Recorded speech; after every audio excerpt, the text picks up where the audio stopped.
Reading to for Earth sign, Taurus, Virgo, Capricorn. Take only what resonates. By the way, sorry kasi may candy akong subo ngayon. Medyo nangangati kasi lalamunan ko, may ubo ako. So, nagkakain ako ng menthol candy para medyo makasalita ako ng maayos habang nagre-reading ako sa inyo.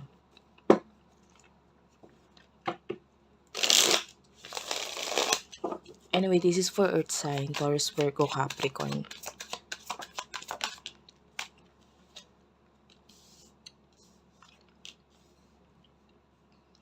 Three of Pentacles, Two of Wands, bottom of the deck, Knight of Cups. Love reading, guys.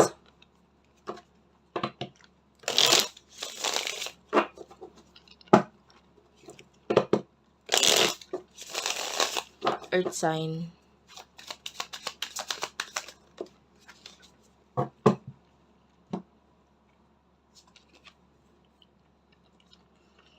The Emperor and the Empress at the bottom of the deck.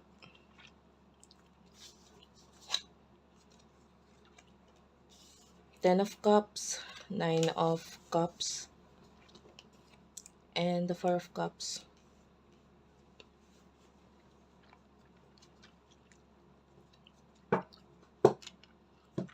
Well, nakakita tayo ng plano ngayon sa'yo. May kinalaman sa pera. Maybe an offer or ikaw ito na maybe may mga babalikan ka regarding sa past or maybe regarding sa career, nakakita tayo ng mga ideas sa'yo na pwedeng sisimulan or something na big transformation na gagawin mo. Kasi pwede may mga bagay na hindi ka na sure na nangyayari ngayon and you want to do something about this.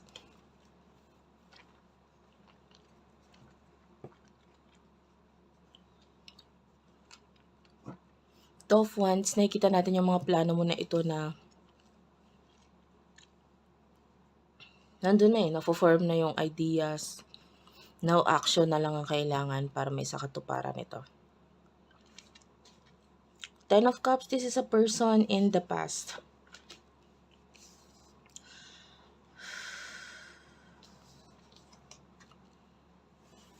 I mean, I don't know, present or past person, some of you may connection.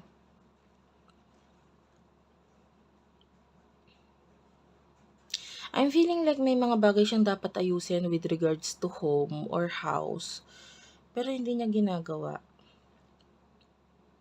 Could be a person na mataas ang ego. Okay, maybe you do admire this person. Pwede rin namang hindi. But I'm seeing here na pwede may mga dapat siyang ayusin.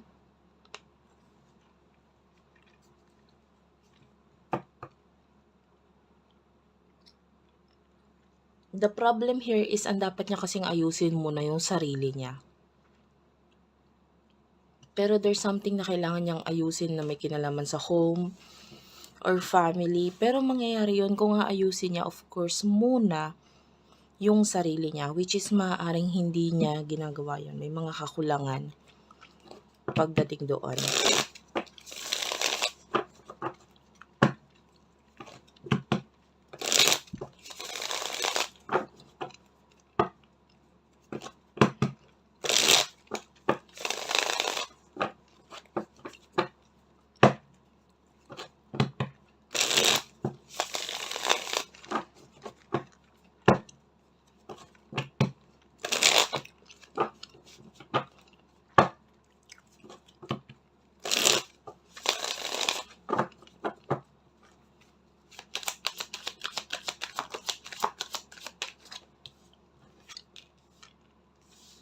Page of Pentacles, Ace of Pentacles is here, bottom of the deck, the Fool.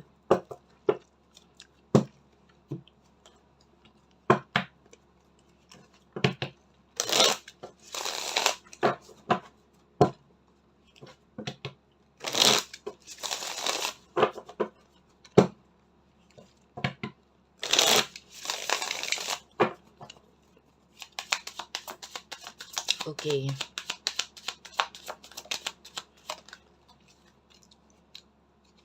Ten of Wands,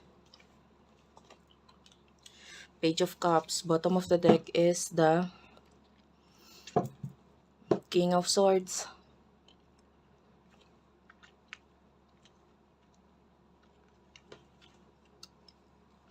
Well, nakikita natin yung pagfo-focus mo sa money.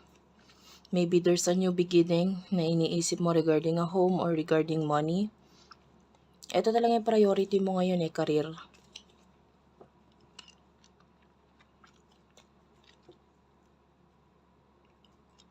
Some of you pwede may kinalaman sa pagta-travel. Yung iba,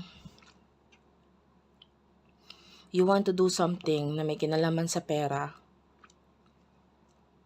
Maybe an investment, or maybe gusto mong palaguin itong something na ito, or maybe just complete transformation with regards to your career. Maaaring hindi ka pa sure kung paano sisimulan, paano gagawin, but I am seeing like there's an idea already. Wala naman sa person na ito yung focus mo You're dealing with someone who is very immature. I'm seeing someone na may tattoo. So, I don't know if you're dealing with someone na may tattoo. But ayun nga, nakakita tayo dito ng person who is kind of like, maybe someone na laging nasa cellphone or laging kakabit yung cellphone niya. But anyway, this person is really, there's a lot of desire sa'yo. Gusto ka niya, sexually, etc. Pero masyado akong nakakakuha sa kanya ng immaturity. Madalas wala siya sa wisyo, parang ganun. Wala sa katinuan.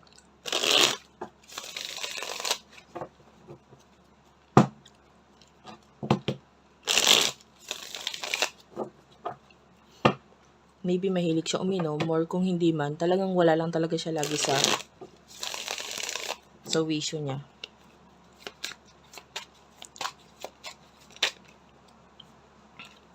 In the near future for you, Earth sign,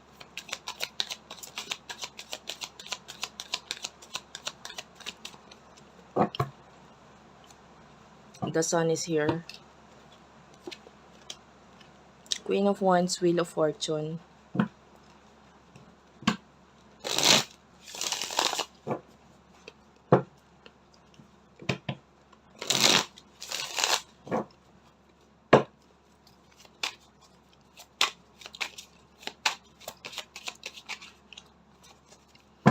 Earth sign, you do have here the Fool. Ace of Pentacles. Two of Pentacles.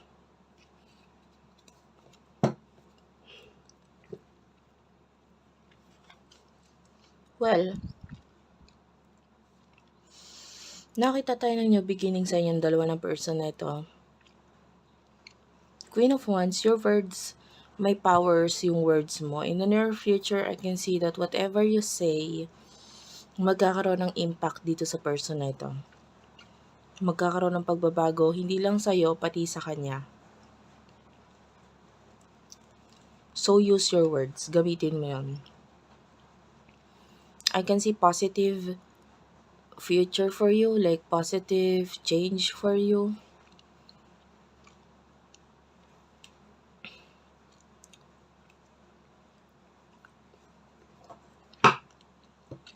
Nakita naman talaga natin na ang focus mo talaga is yung changes sa sarili mo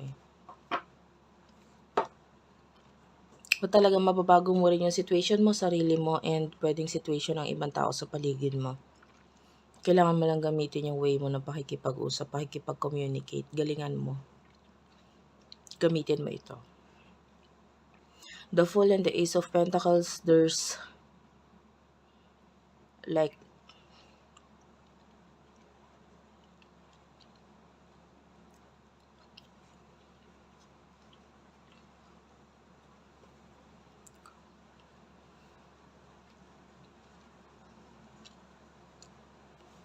Kung gusto mo mabago 'tong taong 'to, I feel like you need to talk to this person one-on-one, kausapin mo siya. May mga bagay siyang willing i-let go, itapon. But you need to talk to this person kung ano yung nasa isip mo. Willing siyang i-let go yung mga bagay na yun. But you need to be more open, of course. Kasi hanggat hindi mo sinasabi, hindi naman yun mababago eh. May kakayahang mabago kung sasabihin mo. So, in order for this thing to happen, kailangan talagang kausapin mo yung tao. Okay? So, that's it for now. Thank you for watching. I love you all and bye-bye.